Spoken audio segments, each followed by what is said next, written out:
Queridos, dando continuidade à série, ou começamos pela manhã, pastor Isaías, e agora, dando sequência à série deste mês, que é Siga-me, uma série a respeito do teu relacionamento com Cristo, do nosso relacionamento com Cristo.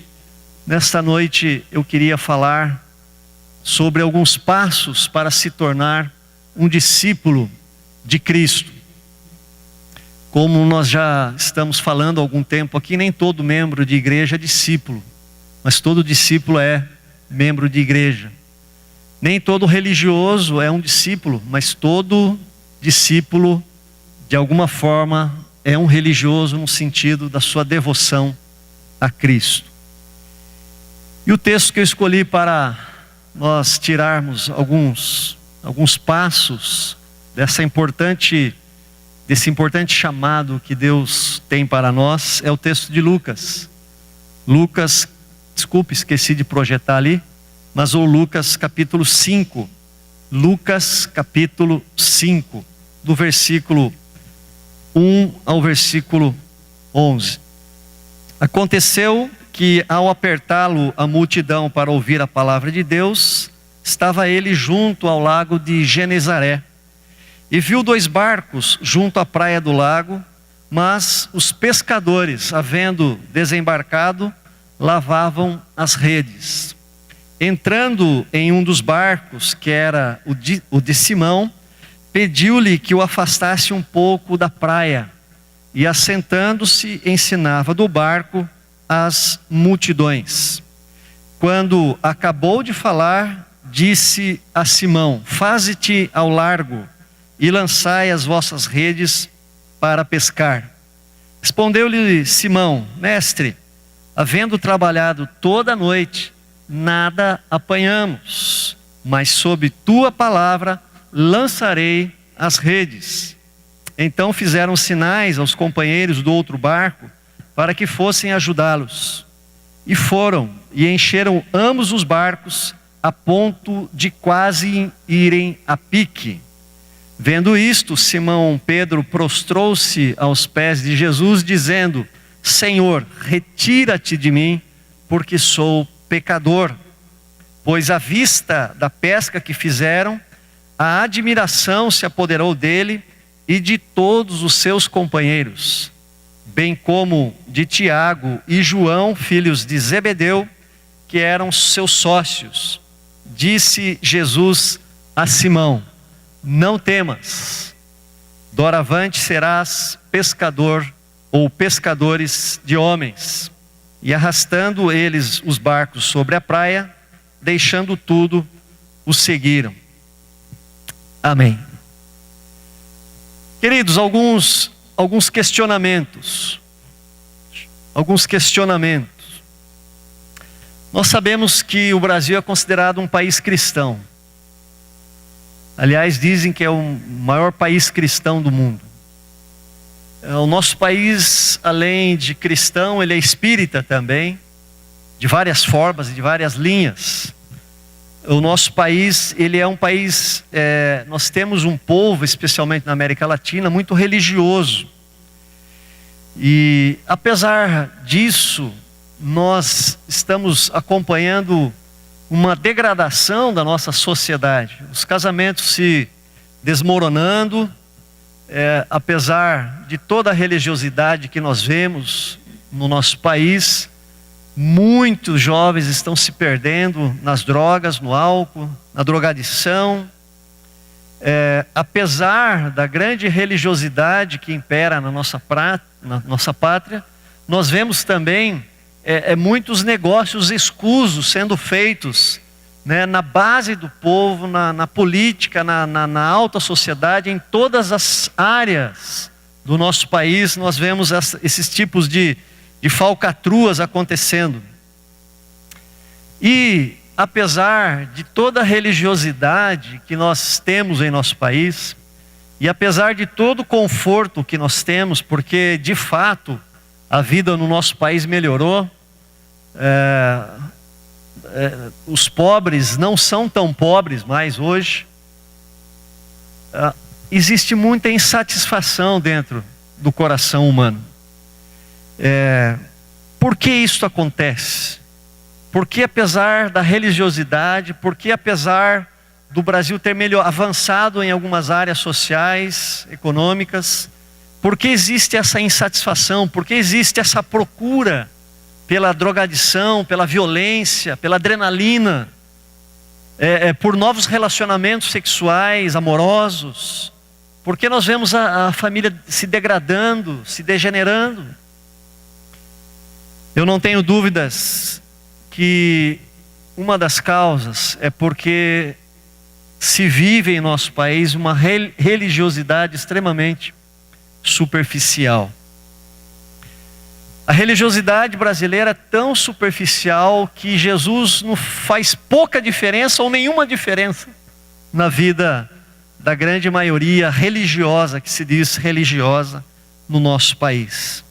Então, creio eu que esta é a razão, porque, paradoxalmente, nós temos uma sociedade tão religiosa e, ao mesmo tempo, tão desmantelada ou insatisfeita. E isso abre aqui para nós, nesta noite, uma nova discussão,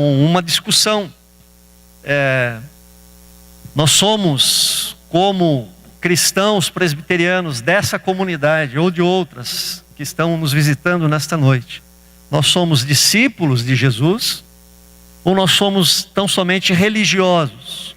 Nós somos discípulos de Jesus ou nós somos membros de uma denominação? Então hoje eu quero mostrar como nós podemos nos tornar verdadeiramente discípulos de Jesus. E o apóstolo Pedro vai nos ensinar didaticamente os passos para que isso aconteça. O primeiro passo que Pedro nos mostra é dar abertura a Cristo. No versículo 3, no início do texto, a Bíblia diz que Jesus estava sendo apertado pela multidão. E Jesus toma um dos barcos que estava à beira do lago, ou do mar ali, e ele entra neste barco para que ele se afastasse um pouquinho dentro da água e a partir da água falasse ao povo que estava na praia. De quem era o barco? O barco era de um sujeito chamado Pedro, Simão Pedro. E Pedro, creio eu, não havia tido nenhum contato com Jesus e ele poderia dar um grito: opa, o que é isso? Esse barco é meu, peraí. Quem é o Senhor? Ele, logicamente, que pelo estilo de Jesus, ele sabia que Jesus era um rabino, ou um rabi, um mestre. Mas Pedro não faz isso, Pedro permite, e Pedro dá abertura para Jesus. Pedro recebe Jesus, Pedro deixa que Jesus faça o que ele veio para fazer, o que ele queria fazer. E esta primeira atitude de Pedro é muito significativa, porque Pedro deu abertura a Jesus. Nesse primeiro contato com Jesus, ele não rejeitou Jesus.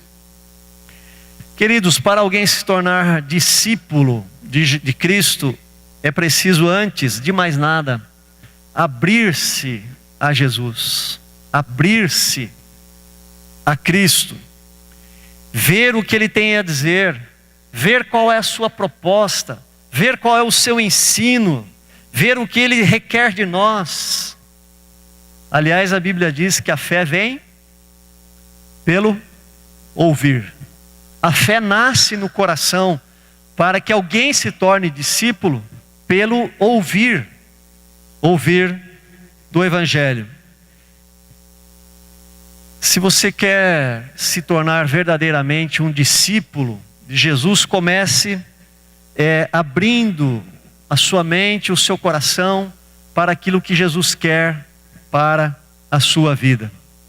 Tenha uma atitude de abertura, veja aquilo e procure descobrir aquilo que Jesus quer fazer em você e através de você. Muitas pessoas nunca chegam verdadeiramente a se tornar um discípulo de Jesus, se tornam muitas vezes, no máximo, pessoas religiosas, porque não se abrem para Jesus. Talvez pelo orgulho, talvez pelo excesso de confiança em si próprio, ou por excesso de confiança na sua renda, no seu patrimônio, nos seus bens, no seu dinheiro, no seu conhecimento, na sua intelectualidade. Outros não dão abertura para Jesus por falta de tempo. Precisam usar o barco para trabalhar. Precisam usar o barco para ganhar dinheiro. Não tem tempo para um discurso. Não tem tempo para ouvir aquilo que Jesus tem a dizer. Não pode emprestar o barco para Jesus porque não tem tempo. E tempo é dinheiro. Quem não ouve Jesus jamais se tornará seu discípulo. Então olhe para a sua vida hoje. Qual o tempo que você estaciona o seu barco e você permite que Jesus faça uso dele? Talvez você esteja ganhando bastante dinheiro com o seu barco, mas talvez esteja perdendo a sua vida com a pessoa mais maravilhosa que existe no universo. Você sabia que Jesus é mais maravilhoso que teu namorado? Você sabia que Jesus é mais maravilhoso que a tua mãe? Você sabia que Jesus é mais maravilhoso que a tua esposa? Ser discípulo de Jesus é considerar Jesus como a pessoa mais maravilhosa do mundo. Na abertura do culto da manhã, o pastor Guto fez uma coisa diferente. Ele disse assim: você já disse hoje para Jesus que o ama? Quando eu levei aquela morena ao altar, está concentrada, né? No final do nosso casamento, eu pedi a palavra ao pastor Simeão Ladeira, que eu queria dar uma palavrinha. E eu disse que a pessoa que eu mais amava era Jesus. Por isso que eu amo a minha esposa até hoje. Por isso que a solidez no casamento. Por isso que a paz. Por isso que a companheirismo. Por isso que a harmonia lá dentro. Porque eu não fiz essa inversão, como muitos fazem hoje, endeusam a pessoa que está apaixonada.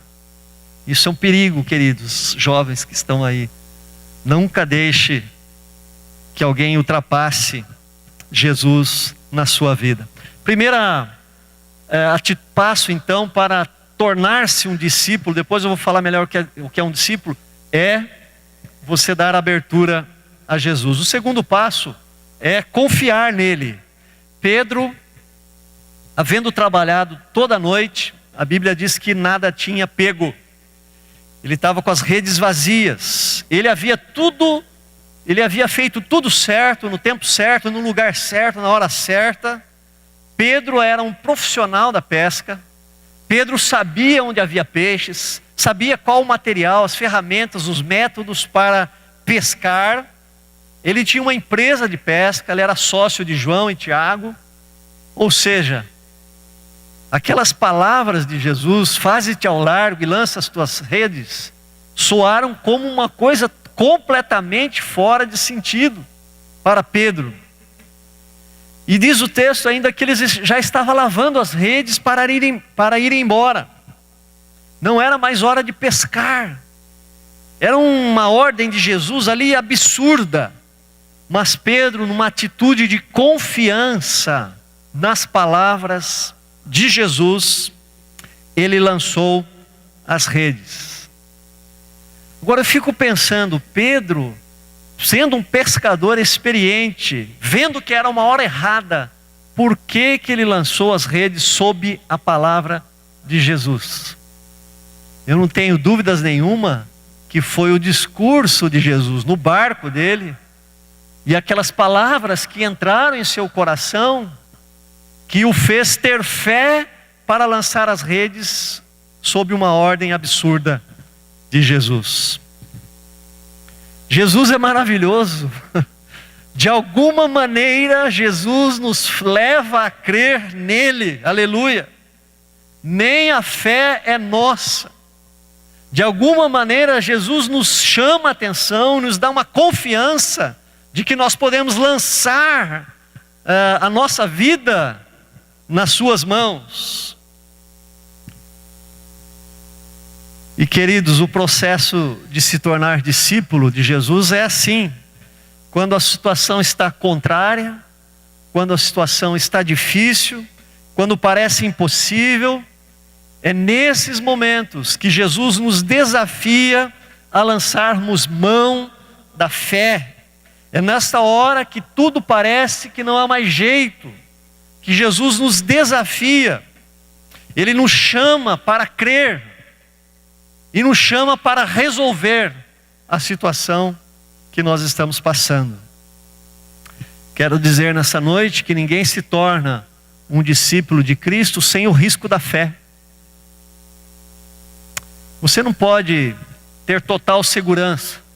Se você quer total segurança, você nunca vai ser um discípulo de Jesus. Você vai trabalhar cada vez mais, vai tentar ganhar mais dinheiro, fazer mais patrimônio, cada dia mais, para se agarrar nessas coisas. Porque para se tornar discípulo, é necessário um salto no escuro, um salto da fé, que eu chamo de risco da fé, que na verdade tem risco nenhum. Tem para nós que somos incrédulos, que cremos de uma maneira deficiente, mas para Deus não tem. Existe esse risco da fé. Então nesta noite eu desafio você a confiar em Jesus, mesmo que o mar não esteja para peixe, mesmo que você não vislumbre uma possibilidade, sob a palavra de Cristo, sobre o desafio de Cristo, lance a sua rede, faça o que Ele está mandando, siga, continue, persevere, não desista. Pedro também estava nessa situação, mas ele lançou porque confiou nas palavras de Jesus. Ele creu, ele teve fé. E é muito significativa e bonita até a frase do apóstolo Pedro. Mas sob tua palavra lançarei as redes. Aleluia. A palavra de Deus, ou a palavra de Cristo, ela é preciosa, queridos, ela é magnífica. A palavra de Deus, ela é viva. A palavra de Deus, ela acontece. Eu creio no discipulado, porque a palavra de Deus penetra o nosso coração e a nossa alma, e a palavra de Deus tem efeito em nossas vidas. Conforme vamos tendo contato e aprendendo da palavra, e aprendendo com o outro que é mais experiente que nós, essa palavra vai entrando na nossa alma, vai transformando os nossos paradigmas internos, vai fortalecendo a nossa alma tão frágil, vai transformando a nossa vida. Por isso nós precisamos conhecer a palavra com profundidade. Essa religiosidade que existe no nosso país é muito superficial. Nós não podemos ser assim. A palavra de Deus é muito magnífica, é um tesouro para ela não ser, para não ser aprofundado, para que nós não mergulhemos com fé, com dedicação, com esmero no seu conhecimento, no seu estudo. Nós precisamos amar esta palavra e, acima de tudo, viver por ela. Não existe discipulado, não existe vida em Cristo ou com Cristo sem a atenção e sem o devido cuidado com a sua palavra, o Evangelho. Assim são conhecidos os verdadeiros discípulos de Cristo, aqueles que mantêm a palavra como centro de suas vidas. Quando Pedro creu nas palavras de Jesus, a sua vida começou a mudar. A partir do momento que você quer se tornar um discípulo de Cristo e você começa a exercer a sua fé na palavra de Cristo, naquele momento, Cristo já começa a fazer diferença na sua vida. Diz o versículo 6, que as redes estavam tão cheias que elas estavam rompendo por excesso de peso. Eles encheram 2 barcos e ainda quase afundaram esses 2 barcos. E é isso que acontece quando nós confiamos na palavra de Jesus. Acontece transformações, milagres. Acontece provisão, sustento, fartura, abundância. Esse é o segundo estágio daqueles que querem se tornar discípulos de Jesus. Terceiro passo é adorar a Cristo. Depois de tudo que aconteceu, Pedro poderia pegar sua trouxinha ou seus peixes e sair fora. Aliás, muitos fazem isso. No desespero buscam a Jesus, alcançam a bênção, porque Jesus é bom e Ele abençoa mesmo. Entram numa campanha de oração, a igreja ajuda, os irmãos apoiam. Recebeu a bênção, tchau. Querem a bênção de Deus, mas não o Deus da bênção. Esses são os chamados caçadores de bênçãos. E a igreja está cheia de caçadores de bênçãos, mas não, talvez, de discípulos. Mas Pedro não, ele se volta para Jesus depois desse milagre, porque para ele foi um milagre, porque ele era um pescador experiente, não era para ter acontecido aquilo. E ele se prostra aos pés de Jesus, e ele diz assim: retira-te de mim, porque sou pecador.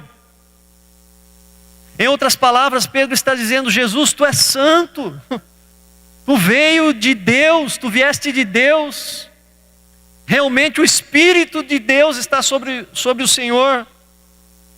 Queridos, aqui nós vemos uma atitude clara de adoração a Jesus, uma atitude de reconhecimento da grandeza, do poder, da maravilha que é Jesus. Pedro se ajoelhou perante Jesus, reconhecendo como superior, como santo, como enviado de Deus, numa atitude de humildade, de reconhecimento. O discípulo verdadeiro faz isso. O religioso não. O religioso, ele não se assombra diante da grandeza de Cristo. Cristo não move as suas entranhas. Cristo não penetra o seu coração. A pessoa de Cristo não impressiona o religioso, não o contagia, não o leva a uma verdadeira adoração.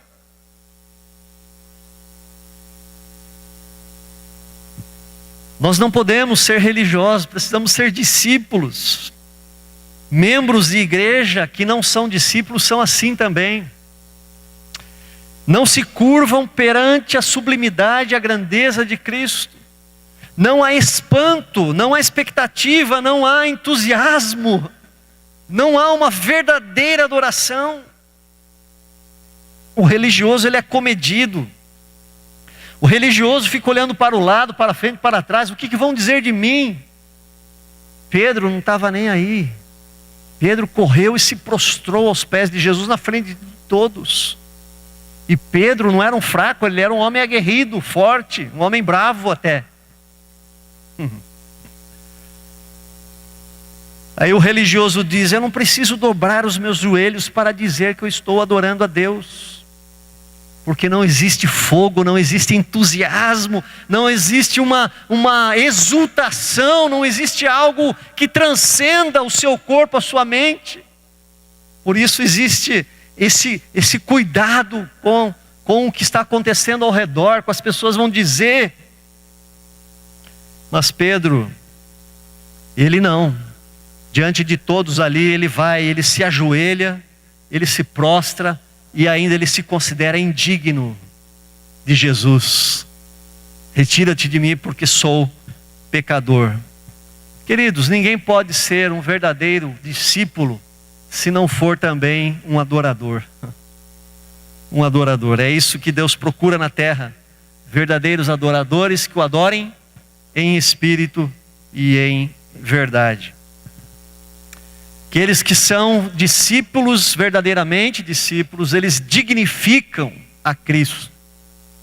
Eles reconhecem a grandeza de Cristo. Eles colocam Cristo em seu devido lugar, acima de si mesmo. Ou seja, eles colocam Jesus como Senhor de suas vidas, como Rei. E o quarto passo que Pedro também nos ensina é seguir a Cristo. Pedro não somente volta para adorar a Cristo, mas Pedro, diz o texto, larga tudo para trás para seguir a Jesus. Depois de ter dado abertura a Jesus, depois de ter confiado em sua palavra, depois de ter reconhecido a sua grandeza, imediatamente Pedro passa a ser um seguidor de Jesus. Este é o grande desafio de Jesus Cristo a todos aqueles que são encontrados por Ele.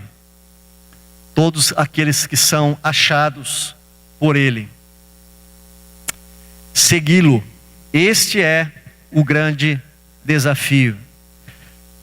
A atitude mais singela que você que está aqui nesta noite, você adolescente, jovem, você pode ter diante de Jesus é seguir a Ele por toda a sua vida.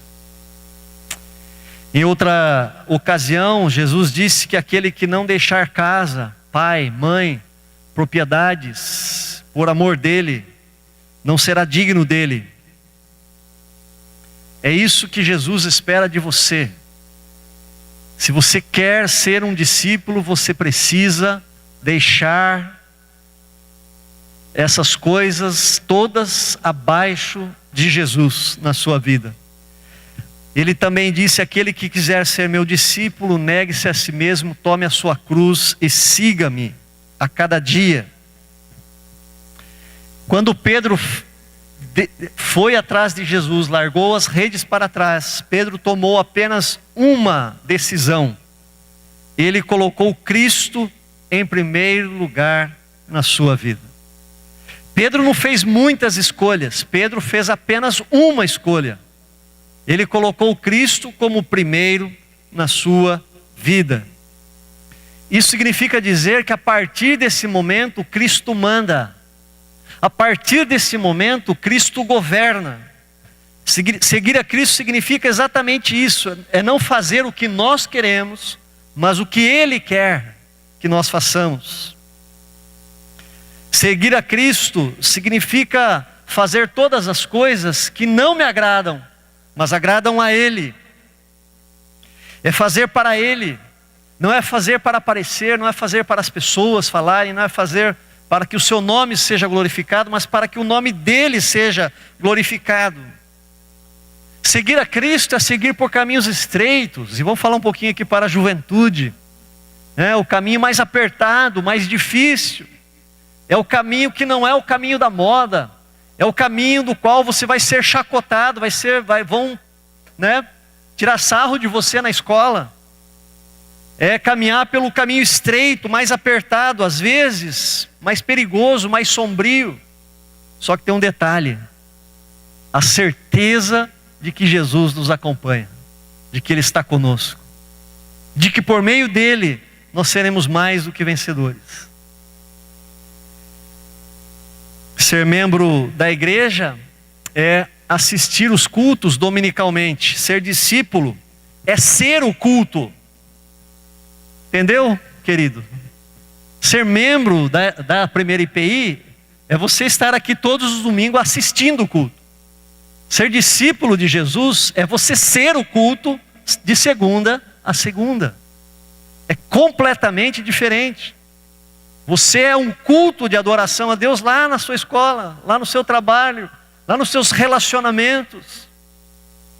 É a carta viva que foi falado hoje pela manhã. Isso é ser discípulo. Ser membro de igreja, se você é um membro fiel, você é um dizimista. Ser dizimista é tirar 10% do seu salário e investir na obra e na missão da igreja aqui em alcançar as pessoas. E fazer assistência social e sustentar missionários, enfim, toda a dinâmica da igreja. Isso é ser membro da igreja. Ser discípulo é dar 100% de si mesmo. Ser membro é dar 10% do seu salário. Ser discípulo é dar 100% de você mesmo. Existe aí uma diferença muito grande. Há uma responsabilidade em seguir a Cristo. Dietrich Bonhoeffer, que foi um pastor luterano durante a Segunda Guerra, na Alemanha, ele disse o seguinte: o sofrer por amor a Cristo cessa ou termina no momento em que se nega o nome de Cristo. Ou seja, se eu deixar de sofrer por ser cristão, eu já neguei o nome de Cristo. Isso é ser discípulo. Este é o custo do discipulado. É mais fácil ser tão somente membro de uma igreja, mas não é isso que Jesus te chama nesta noite. Ele quer você por inteiro. Ele não quer o seu nome no hall da primeira IPI de Sorocaba. Ele quer o seu nome no hall do livro da vida. É isso que Ele quer. Ele quer você, jovem, adolescente, na sua integralidade. Quando você está de trás do teu smartphone, lá na sua cama, com a porta fechada. Ele quer a cada um de nós, quando nós estamos no nosso dia a dia, nos nossos negócios, Ele quer se fazer presente e fazer parte e ser importante da nossa vida também nos nossos negócios e dentro das nossas casas. O discipulado, esta caminhada com Cristo, fecha o ciclo da obra de Jesus em nossa vida. Quando alguém dá abertura a Jesus, quando alguém confia em suas palavras, quando alguém o adora como Deus, como maior, como soberano, e quando alguém passa a ser o seu seguidor, então é porque Deus completou o ciclo da sua obra nessa vida. Queria perguntar nessa noite para você: em qual desses 4 estágios você se encontra?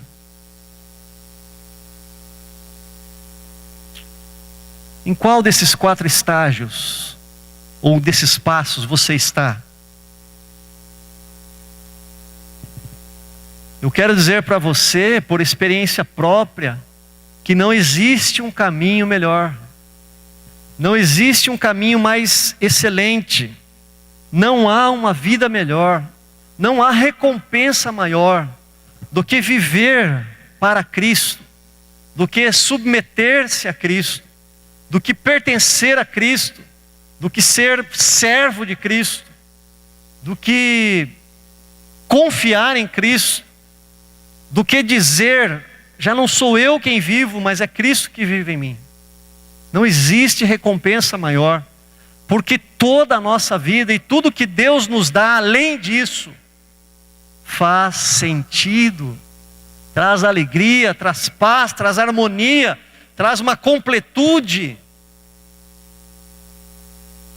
Ao passo que sem isso, tudo que nós temos na vida ou ganhamos nesta vida não fará sentido, de alguma forma não fará sentido. E por que eu digo isso? Por causa da presença de Cristo ao nosso lado. Essa é uma das suas grandes promessas. Eis que estarei convosco todos os dias. Todos os dias. Quando eu vou prestar o vestibular, mesmo que seja para medicina, que é difícil. Quando eu estou lá olhando para a luz branca, dentro de um centro cirúrgico. Quando eu estou aqui no altar, quando vem a primeira crise no casamento. Quando eu sou mandado embora do emprego. Cristo está comigo. Cristo está comigo. Cristo está em mim. Pelo seu Espírito, Ele vive em mim. Quando nós perdemos alguém querido, Cristo está em mim, o Espírito Santo está em mim, consolando, confortando, sustentando, fortalecendo, enchendo o nosso coração de esperança, de fé, de renovação. Com Jesus, as nossas redes se enchem, se fartam de peixe. A fartura, a suprimento, a alegria, a Deus em nossa vida. existe entusiasmo, existe uma chama, existe uma paixão, existe algo muito forte dentro de nós que contagia as pessoas. Esse é o desafio, amados. Diante do encontro com Jesus, tornar-se seu discípulo. Discípulo. Pedro, Tiago e João aceitaram esse desafio. O versículo 11 para mim é muito forte. Diz assim: arrastando eles os barcos sobre a praia, deixaram tudo e o seguiram. E você? Tem coragem de deixar tudo e seguir a Cristo? Creio que Jesus não está solicitando que você deixe a tua empresa, muito menos a tua profissão, muito menos o teu trabalho, para segui-lo, para que seja enviado como missionário. Não é isso, exatamente isso. Como aconteceu com Pedro, Tiago e João. Tão simplesmente, Jesus quer que ele somente quer ser o Senhor da sua vida.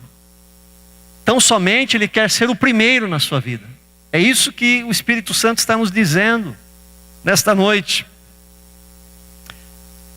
Antes de considerar o teu namorado ou a tua namorada o primeiro ou a primeira na sua vida, o teu esposo ou a tua esposa o primeiro ou a primeira, o teu filho ou a tua filha, Jesus quer ser o primeiro. E a partir do momento que Ele seja o primeiro, Ele vai conduzir a sua vida da melhor maneira possível. Conversava com o irmão hoje, com muitas mudanças no seu emprego, e ele falou: eu estou tranquilo, que a minha vida está nas mãos de Jesus. Jesus está no meu barco, eu estou tranquilo. O barco não afunda quando Jesus está no barco. A vontade dele é boa, perfeita e agradável. Quem nesta noite ainda segura com firmeza as suas redes?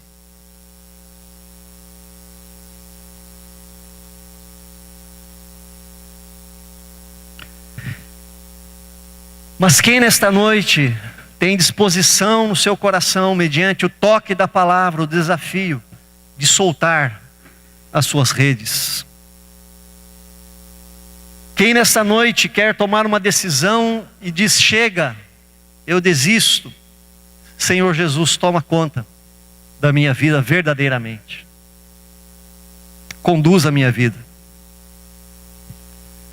Jesus não tem compromisso com religioso nem membro de igreja, mas Jesus tem compromisso com seus discípulos. Com seus discípulos. Antes de terminar o culto, nós vamos ler um outro texto para a oração final. Jesus tem um profundo compromisso com aqueles que são dele, com os quais Deus deu a ele, foram a ele, os seus discípulos. Quem nesta noite deseja deixar as redes para trás? Quem aceita o desafio tem a sua vida extraordinariamente enriquecida.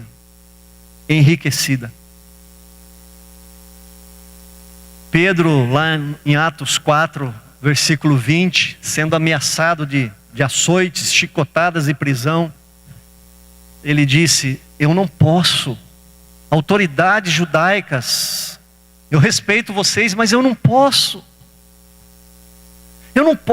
obedecer a vocês, eu preciso obedecer a Deus. Eu não posso deixar de falar de tudo que eu vi naquele homem. Eu não posso deixar de falar de tudo que eu vi nele, ouvi dele.